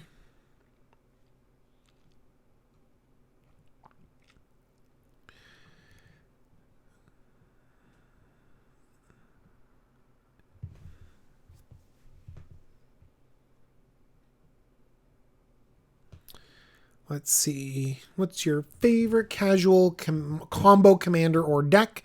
My favorite casual combo commander is Riku of Two Reflections, and the combo is Racing Towards Biovisionary. Biovisionary.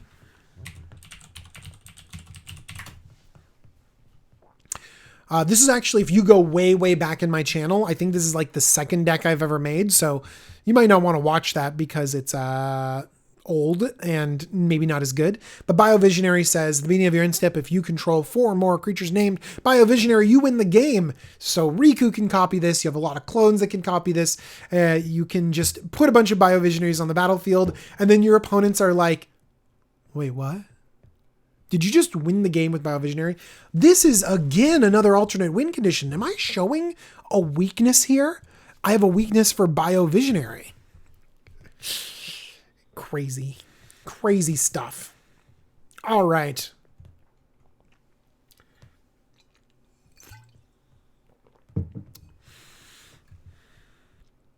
Let's see here. Oh my gosh, so many nice people going on here. Best win con in EDH. Let's see here.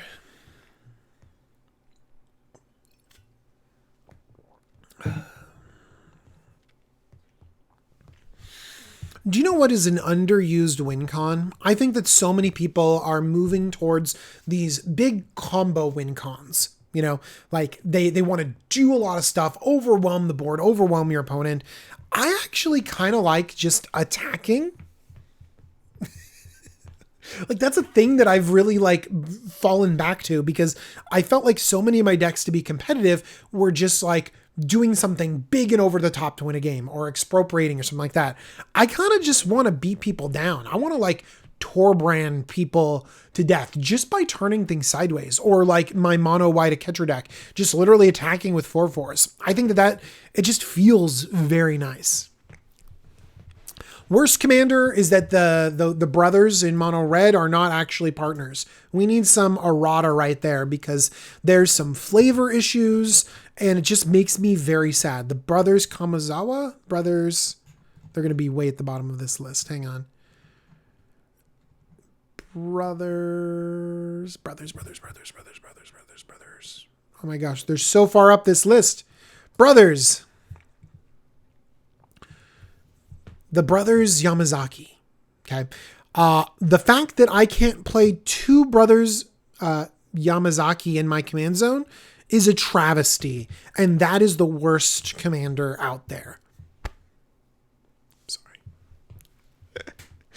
So far, I've already talked about blue and white. We're hanging out. We're not being very efficient in how we're talking about these cards.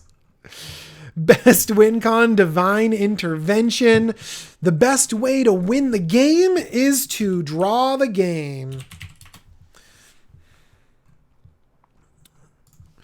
Divine Intervention is 8 mana. It enters the battlefield with 2 intervention counters on it. At the beginning of your upkeep, remove an intervention counter. If there are no intervention counters on it, the game is a draw. Do you know what stinks though? I'm calling out this card and the price point is crazy. It's $50 for this stupid card in Legends. It's on the reserve list right there. So I'm sorry I'm calling it out and it's $50. It is a way to draw the game, which is amazing. Alyssa Swift calling out the brothers by name before I have a chance to actually call them out. Very good. It's a popular thing to say how someone would fix a color. So for example, how would I fix white? I don't know if white truly needs to be fixed. Just maybe a bump in the right direction.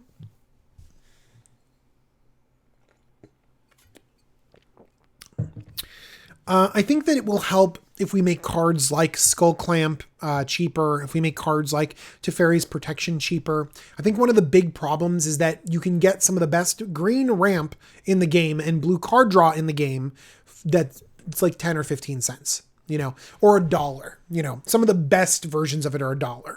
But Path to Exile is one of the best versions, and for a long time, it was just $5. And you're like, wait, I'm glad that it's come down in price. But for a long time, it was just $5. And it just really stinks that, like, to get the best version, you have to drop $5. And it's almost because that there isn't enough saturation of some of that stuff. And so I really want some of the best cards in that to be a little bit cheaper. For example, if we move to a different color, I think the best card draw in red is Wheel of Fortune. Just like, you know, Divine Intervention. I hate to call out Wheel of Fortune and only for people to realize that they can't afford to buy it. But again, like, I think that this is the best card draw in red, and it stinks because you can't play with it. Collector's Edition is a non-legal edition, and it's $65. A real white bordered one is $100. That stinks, you know? Now, if we're talking about the reserve list, that's a whole different thing that could be an entire video on its own. But I just really want the good versions of cards to be able to be accessible to people, because people make white decks work. I have totally made white decks work and be super and make it for $150. You know, my green-red Rurkthar deck right here. Okay. This deck can hang with expensive decks. It can just punch people in the face. And I started off with a $15 version. This version right here might end up being like $50, you know, but I haven't added a bunch of cards to it. I've only added cards to it that are $1 or less, you know, so it's maintained its budget level. So that's the thing that I want. I want balance sort of when it comes to the budget. Ooh, speaking of which, that'll fix white. Bring back balance. Listen, we need access to card draw in white that's a little bit more flavorful. So make white jump through more hoops, but give them cards. Nothing's going to change the color identity of white if we have a card draw spell that costs like 6 mana, you know? So give us a card draw spell that costs 6 mana, but gives us a lot of cards so we can refill our hand. White naturally wants us to sort of deploy our cards to the battlefield. And so if we have the way to refill, then that's really good. And they've been doing a great job. Brought Back is very good. Sevin's Reclamation, like, honestly, like, people are saying that this is a travesty, like this is horrible, and it's not. I don't know if I can type Sevin's very well. Oh, Sevin's Reclamation.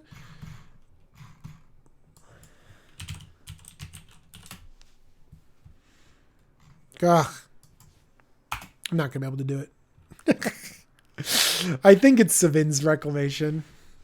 By the way, if people are new to Scryfall, this advanced things right here is the reason why you do it. I know, for example, this card is white. I know, for example, that this card is 2 and a white. I know that the CMC is equal to 3. I know that the text in it is going to say graveyard. And then all I have to do is go down to where I think it is, right here. And that's how you, everyone's trying to spell Sevin. Hey, there's a delay on chat, so I've already got there. It's cool. Sevin's Reclamation was underused in, like, people didn't pay attention to how good it was in the last commander set. 2 and a white for a sorcery. Return target permanent card with converted mana cost 3 or less from your graveyard to the battlefield. Okay. And then, by the way, if this was cast from your graveyard, you may copy the spell and choose new targets for the copy. So flashback is 4 and a white. Okay. So this can get something back and then get something back again. So getting something back from your graveyard the first time is just value because it's a tutor for your graveyard. So solid stuff, you know, not even if you're getting a 2-drop, you're only paying a little bit of a premium to get that card back. But the flashback, this is all bonus. This is almost like drawing 2 cards with the flashback. So Sevin's Reclamation really does get you that 2-for-1 or 3-for-1 ability on it. And it's not at the cost of a ton of mana. $5 for Sevin's Reclamation. Again, wanted it to be less, but $5 is fine. Actually, it started off, people weren't, why is it $5? People are recognizing Sevin's Reclamation is good. Yes. Play the card. All right. I think what we're going to do is I'm going to talk about some multicolored cards in blue and white. I'm going to talk about some of the foils in blue and white. And then we're going to hang out a little bit longer. And then I'm going to call it for today just to make this a little bit of, concise stream under 2 hours. And then I'm going to find another time for us to come back and talk about some of these other cards. So let's jump in and talk about some of the multicolor cards that we might be thinking of right here. So I want to talk about Meddling Mage. It's in blue and a white. It's a 2/2 human wizard.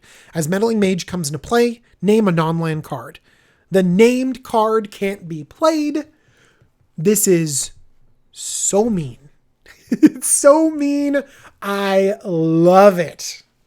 So the reason why this is so mean is that in modern or in other decks, human, by the way, but in other decks, you know the metagame. So you can know what your opponent's playing and you can Meddling Mage and take out something that's really important to their game plan. Great. solid. But in our format, you think, oh, it's only hitting one card out of an entire deck of 100, blah, blah, blah. Okay.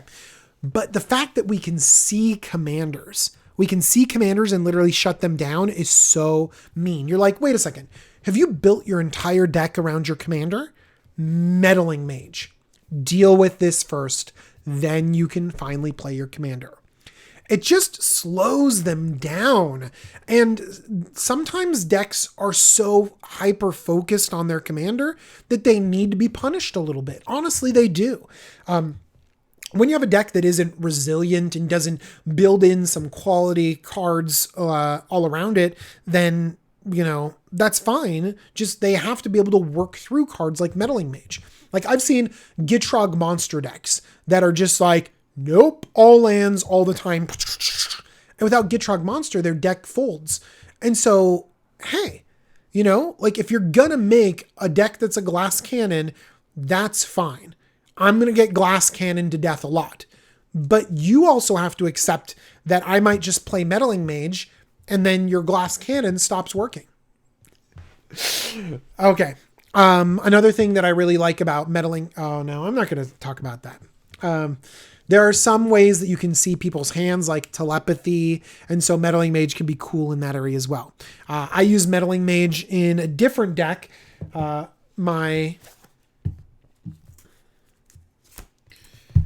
Grand Calculatron deck. That's a very weird thing to do, to say. I'll show you my Grand Calculatron deck a little bit later, but Meddling Mage ends up being super mean in that deck. Super mean. All right, let's go talking about Dragon Lord Ojutai. Ooh, Nevermore, by the way, another solid version of this. Do you want to see a solid version of this effect? Hang on. I'm gonna show you some other Meddling Mage effects. Again, Scryfall is gonna show its work. 3 and a white. Name. Search. It's called, I'm going to recognize it by its picture, Null Chamber. Null Chamber is the call out card of this. 3 and a white for an enchant world. Have you ever wanted to own an enchant world? Most of them are crazy expensive, and a lot of them are on the reserve list. For example, this card is part of the reserve list as well. But enchant worlds are super crazy and awesome. You can only have one of them on the battlefield at a time. Anyways, this thing fundamentally changes the dynamic of the game, so let's jump into Null Chamber. 3 and a white for an enchant world. You and target opponent each name any card except basic land. Those cards cannot be played. So, this normally seems bad. You name a card, your opponents name a card, you're both in trouble.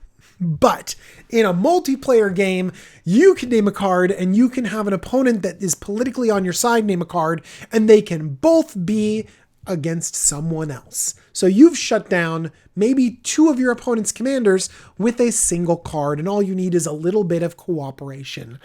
Null Chamber is fantastic and political and so much fun to shut someone down.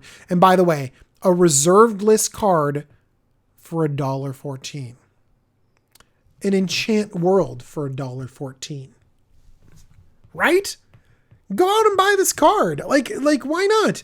Now, we're used to reserve list cards being super expensive. Mirage was way printed, and I think that this is, yeah, it is a rare, but like really this is unseen in other formats. I think the reason why it was on the reserve list is because it was a rare, maybe because it was an enchant world, whatever. But card is fun. Card is fun. All right, we got to get back to Ojutai because Ojutai is amazing and deserves our attention. 3 white blue for a 5/4 Elder Dragon with flying. Even those stats, solid. Dragon Lord Ojutai has hexproof as long as it's untapped. Again, great. You know you're going to keep this on the battlefield. Not to mention the fact that you might have, I don't know, a Heliod on the battlefield. Something that grants vigilance that could really make this robust. Whenever Dragonlord Ojutai deals combat damage to a player, look at the top 3 cards of your library, put one of them in your hand, and the rest on the bottom of your library in any order. As soon as you've drawn a single card, as soon as you've drawn an impulse, this is great. This is so good. You've replaced itself immediately. And so oftentimes you only need to hit once with it to have it be worth it as a card.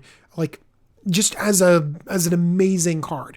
Dragonlord Ojutai is super solid. Let's bring the price down from $6.88 to $1.50. I gotta say, just great. Okay. Big beater, card advantage, so good. Let's leave Thopter Foundry for later. Let's talk about Supreme Verdict. 1 white blue, Supreme Verdict can't be countered, destroy all creatures. Can't be countered. Sometimes you need your board wiped, like you just need it done. And this gets it done. Destroy all creatures, can't be countered, great. The price on this had been going up too. Let's get it back down again. Ooh, still expensive at $7.60. But I mean, honestly, it was a good one. Finally, we have Migratory Route. 3 white blue for a sorcery. Create 4 white bird creature tokens with flying. So again, this is fine. I love having 1/1s, but really 1/1s in Commander aren't great. They're not going to just overwhelm the board. It's not an Ojutai. You know what I mean? Same mana cost as Ojutai. This is not Ojutai. But you could have synergy with flyers. You could want tokens. This is great with a Skull Clamp. Great with Anthem effects or Cathar's Crusade or anything like that. So there are tons of reasons to want these birds. But I just want to stress the flexibility. Basic land cycling too. This can be a basic land, and hitting your land drops is so important. The fact that this can also just be a basic land is amazing. You can keep this in situations where you wouldn't be able to normally. Whenever we're looking at commander cards, we want card advantage built into our cards. We want 2-for-1s. We want 3-for-1s. We also want flexibility built in because it's a singleton format. We're not going to be able to reliably have everything in place all the time. And basic land cycling is one of the best abilities that they've had added on the cards because it gives us flexibility. It gives us the ability to make sure we hit our land drops because land drops get us into the late game. Birds don't. All right. All right, we have covered so much today. We're closing in on 2 hours. 2 hours, not by the way of just quiet talking and thinking through things. We have been talking for 2 hours. So I want to talk a little bit more, get everyone's opinion, answer some questions, hang out a little bit right now, and then let's call it a day on going through these mystery boosters and pick up another time. Let's keep on streaming later. Save some of this conversation for later. But for right now, let's go ahead and answer a few questions and give a shout out to how cute Dragonlord Ojutai is. Very little cute little bird thing right there. Actually, it's probably menacing. Let's give a shout out to this bird. I don't know. This bird isn't even that cute either. Have you met big birds? They're all really mean. Even Big Bird from Sesame Street has got a mean streak in him, if you can believe that. All right. Let's take some questions and then we'll find some other time to do it.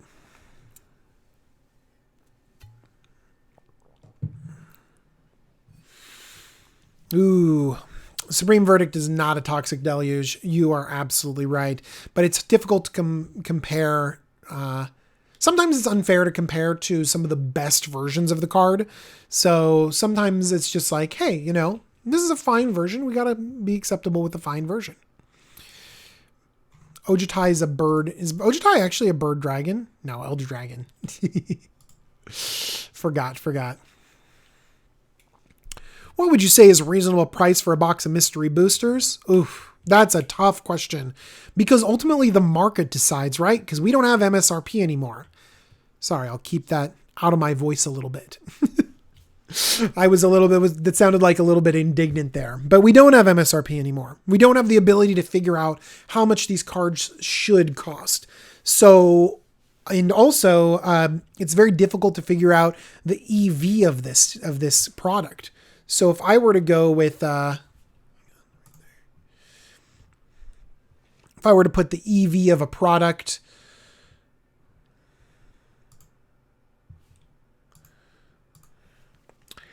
yeah, I don't even know. I would look at someone else's resources for figuring out the EV of.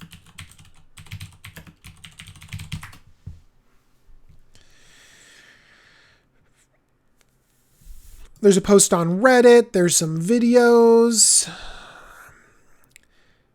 People are saying that the EV is really high. Lance Jute, hidden with the hard questions. Who would win, Ojutai or Big Bird? Okay. So, little do you know, Big Bird is the most ruthless of the Sesame Streeters.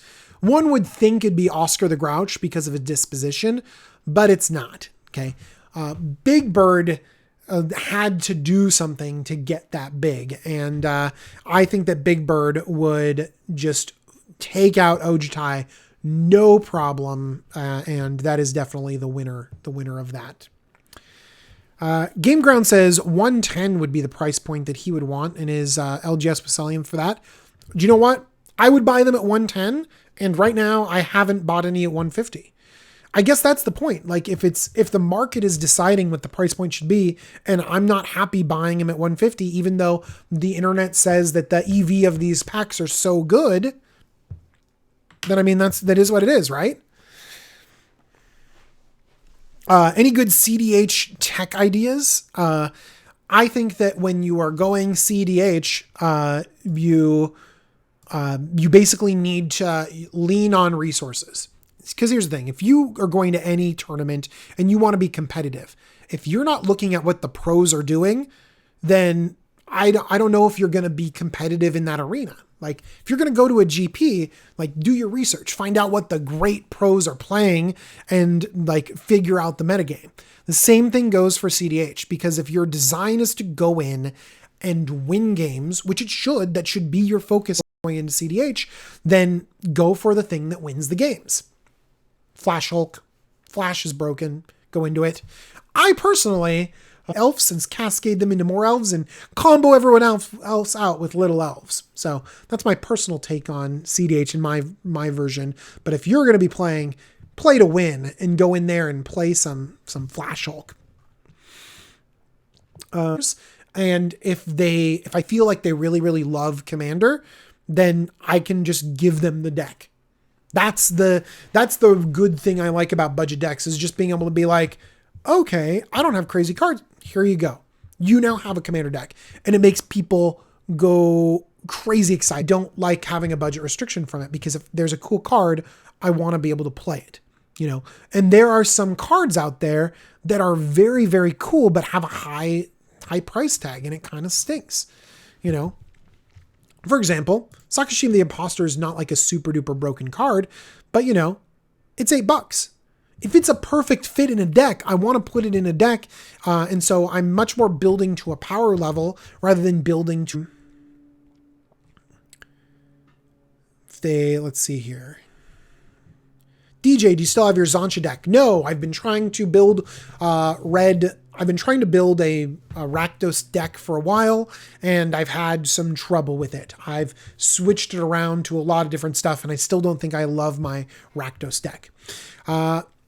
They say, am I excited for Signature Spellbook Chandra? Yeah.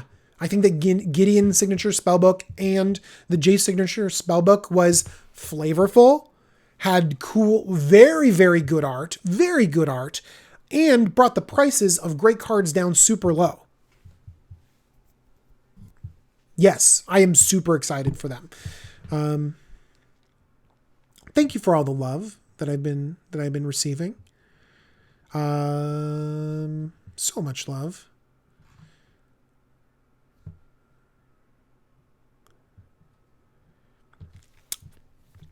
Hitmon Champion asks, who do you think is the best Voltron commander? The best Voltron commander has built-in protection, okay, because you're automatically working from a disadvantage. So, the best Voltron commander is, let's go over here to themes and Voltron and see what EDH Rec says is the best Voltron commander, and then I'll tell you my idea. My idea of the best Voltron commander is one that has built-in protection. Okay, that's something that I think is really, really important. And so I would say that Artifact decks or decks, they have Voltron. They don't have Voltron as a type by card type for creatures. This is an interesting breakdown. I'm sorry, I haven't seen this before. Hang on. Clone decks, Eldrazi decks, Defender decks.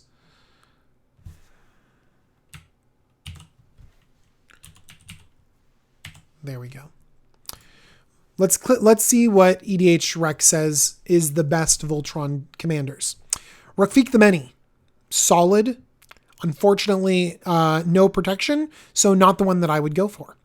Tangrath, this is stylish. I would go for Tangrath, but again, not built-in protection.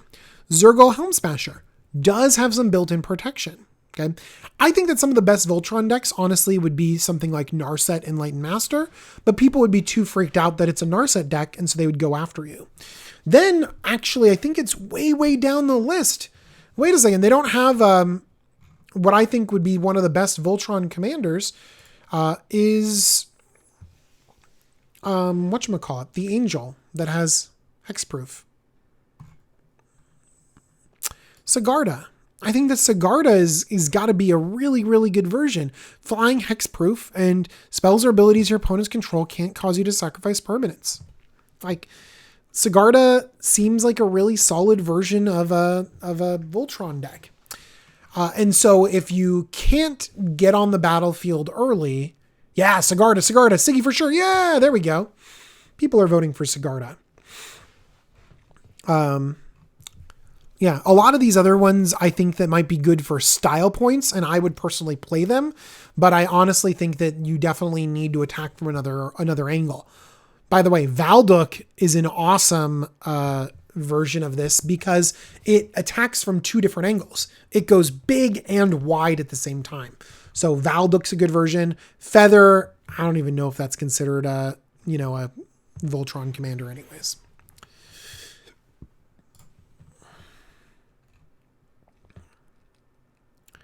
I know. Why is everyone's talking about Sigarda and like not even in that top of the list? I mean, seriously. Best white commander. Don't say Jiro or Thalia. I mean, I got to go with my boy, Darian. Deal damage to yourself, make a bunch of soldiers, gain that life back. Really great. All right. Let's take a few more. Oh, Chromium. Nathan coming out of left field with the love for Chromium. I do love Chromium very much. One thing with Zur Enchantress Voltron that Lance Jude is talking about is that you can immediately protect Zur with a single attack. So I do love the ability to protect. I think that's really important. Ural is classic. Why isn't Ural at the top of that list? Man, so good. All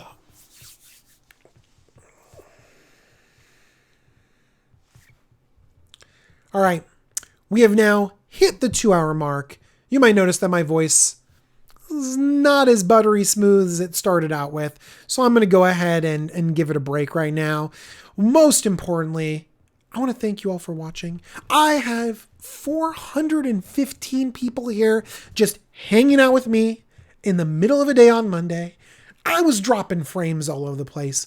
I was talking randomly about commander cards just off the top of my head with all of you. And guess what? we had a great time. I was super happy to hang out with all of you and really just kind of think about Commander. Think about, something a little bit different than work and politics and the crazy world we live in, because we got a really good game and a really good community here. So thank you so much for sharing a little bit of time with me. We're going to be having more of these streams. I don't know if there's going to be a consistent schedule, but noon works okay. So maybe we're going to give this another try. We got to finish, right? We got black and red over here. We've got multicolored cards and green and so many artifacts.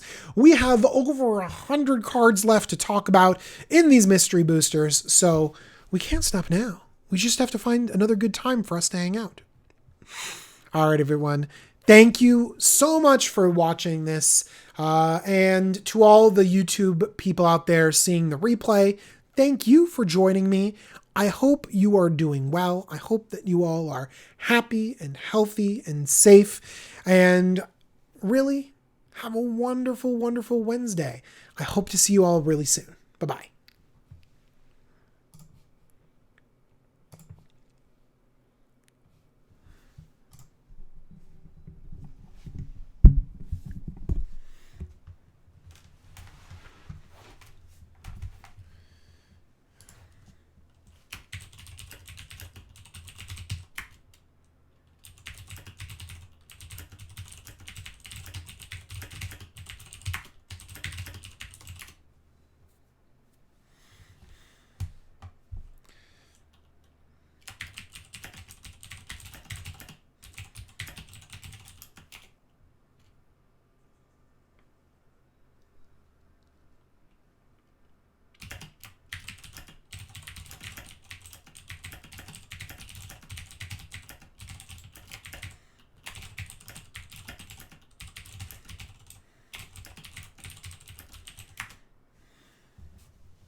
Am I still live? Did I actually end the stream? I don't even know. I'm still on! Yes! At least I didn't start doing something super embarrassing. At least all I'm doing is typing. All right, I'm going to actually click on end stream now, and then it'll actually end. All right, everyone, bye. Didn't I click on end? Do you want to end your stream? End.